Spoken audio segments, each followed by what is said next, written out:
Les deportacions de gitanos romanesos que el govern francès ha tirat endavant aquest estiu per desmantellar uns 300 campaments il·legals existents al país ha posat una altra vegada el col·lectiu en el punt de mira. A Catalunya hi viuen aproximadament 80.000 gitanos que, malgrat el pla del poble gitano que va impulsar el govern el 2005, encara no se senten totalment integrats. Han de viure amb el rebuig al seu dia a dia.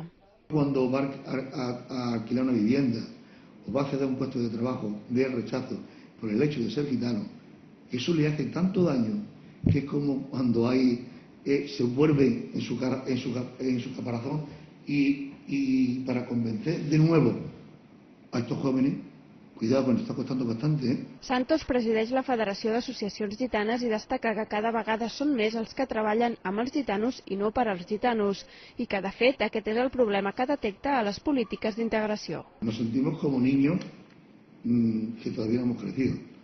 Creo que por eso estamos demostrando que somos incapaces de llegar, que somos incapaces de realizar grandes proyectos con mínimos presupuestos.